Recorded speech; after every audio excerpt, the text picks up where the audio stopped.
Est-ce que vous savez ce que deviennent les bouteilles plastiques que vous triez pour le recyclage? Non, pas du tout. Je crois qu'elles sont retransformées en bouteilles plastiques, non? Aucune idée. Non, je ne sais pas. Ce qu'elles deviennent, non, mais je pense que ça redevient des bouteilles plastiques ou soit des sacs plastiques. Avec ces bouteilles, je sais pas, c'est peut-être le faire fondre et puis fabriquer autre chose. Non, j'en ai pas idée. Elles repartent peut-être vers une usine de recyclage pour être retransformées. Des pulls verts. Des pulls verts. Ouais. Vous vous demandez, vous aussi, ce que deviennent les bouteilles plastiques? Suivez-moi, je mène l'enquête.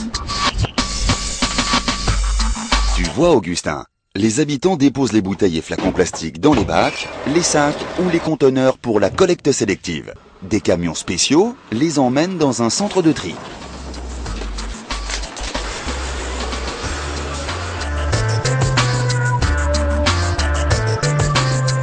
Les bouteilles et flacons plastiques se recyclent si nous les trions. Allons voir dans le centre de tri comment on prépare ces bouteilles pour le recyclage. Les camions déversent les emballages et ils sont chargés sur un tapis roulant.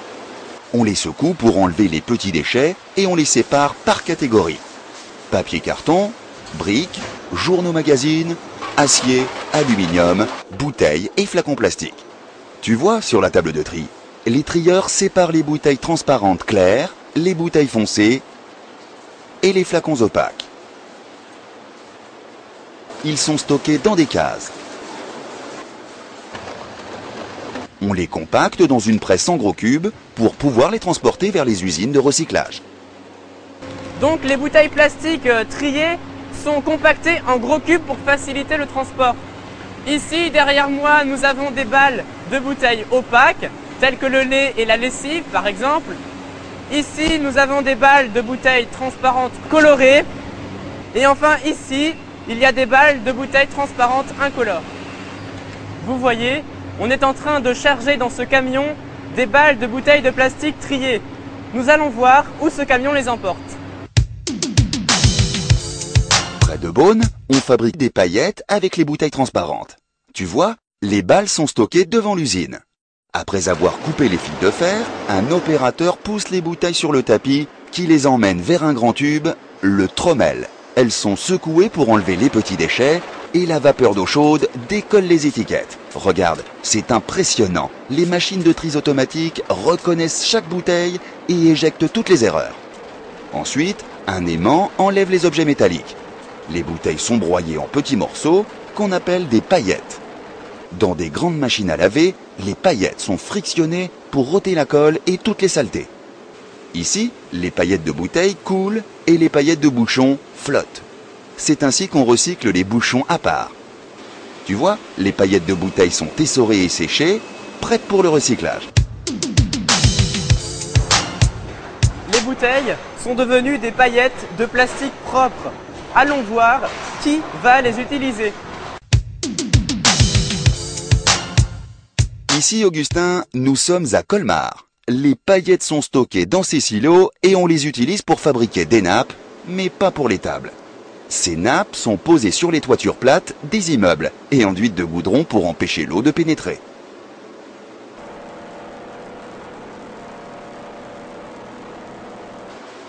Maintenant, allons en Irlande. Ici, les paillettes remplacent aussi des matières plastiques issues du pétrole.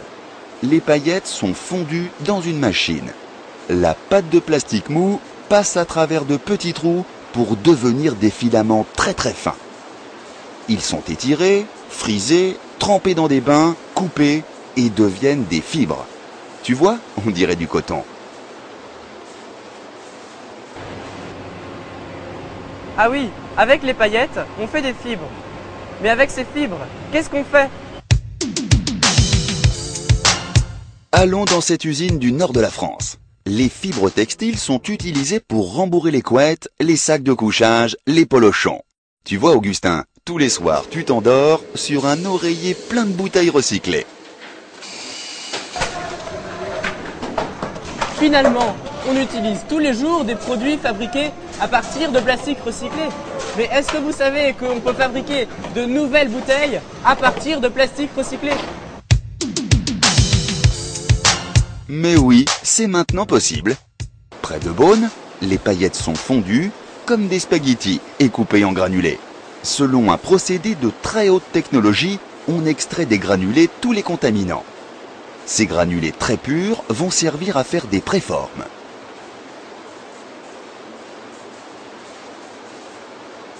Donc, avec les paillettes, on fait des granulés pour faire des préformes. Mais une préforme, qu'est-ce que c'est?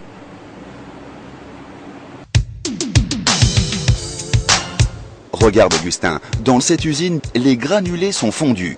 La pâte de plastique mou est pressée dans un moule avec de nombreuses cavités. Le moule s'ouvre et libère les préformes. Tu vois, une préforme, c'est une sorte de tube ou d'éprouvette qui sert à fabriquer une bouteille. C'est vrai, sur la préforme, on voit déjà le goulot de la bouteille. Mais comment on forme le corps de la bouteille? Dans un four, la préforme est chauffée.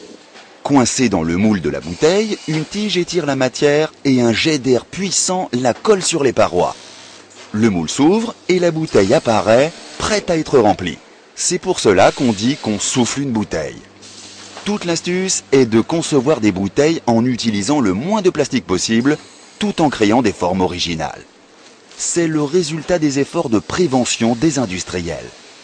Grâce à ces évolutions technologiques, les bouteilles ont perdu un tiers de leur poids en 20 ans. Donc on achète des bouteilles très légères qui peuvent même contenir du plastique recyclé. C'est une façon d'économiser du pétrole. Mais les bouteilles de lait et de lessive dans tout ça, qu'est-ce qu'on en fait? Allons près de Chalon-sur-Saône. Dans cette usine, on régénère les bouteilles opaques directement avec leur bouchon. Les techniques sont semblables. Broyage, lavage, essorage, séchage. Et hop, on fait des paillettes multicolores. Puis elles sont fondues, coupées en granulés tout gris, qu'on entrepose dans des grands sacs. Avec les bouteilles opaques, on fait des granulés. Mais qui les utilise? Ce sont les usines qui fabriquent des objets en matière plastique. Dans cette usine près de Lyon, on fabrique des sièges auto pour les enfants. Les granulés servent à faire la coque en plastique rigide. Du silo, on achemine les granulés dans une machine pour être fondus. Tu vois le gros tube de plastique mou qui coule? Il est pincé dans le moule à la forme du siège. La canne injecte un jet d'air. Le moule s'ouvre et le siège est formé.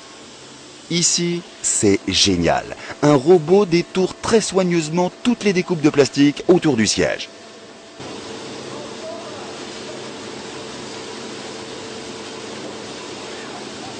Et voilà, un siège en plastique prêt pour l'habillage.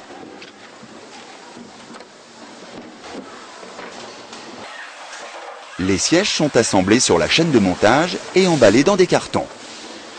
Je comprends maintenant pourquoi on appelle cette matière plastique. On peut la transformer en un tas d'autres objets différents. Tu as raison, voici un autre exemple. Dans cette usine à Oyonnax, on fabrique des arrosoirs. Dans la machine, les granulés sont fondus. On coule le tube de plastique mou, hop, dans le moule. On souffle, le moule s'ouvre et l'arrosoir est formé. Les parties de plastique autour de l'arrosoir sont découpées et recyclées. Les arrosoirs sont emballés, stockés dans des caisses pour être livrés dans les magasins.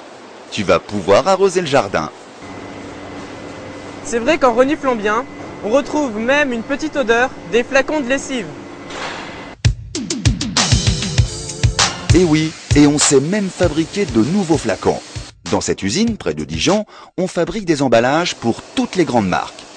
Les granulés recyclés sont mélangés à des matières plastiques neuves. Ils sont fondus, puis soufflés pour former un flacon constitué de plusieurs couches de plastique. La couche intérieure est grise, c'est celle qui contient du plastique recyclé. Les flacons sont rangés dans des caisses et expédiés dans l'usine du fabricant de lessive. Grâce au recyclage, on fabrique des produits en France et en Europe.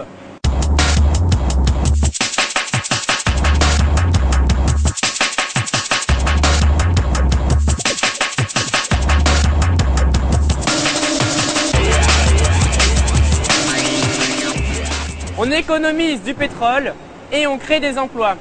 C'est un bel exemple de développement durable. Pour que cela continue, trions tous les bouteilles et flacons plastiques. Faisons vite, chaque geste compte.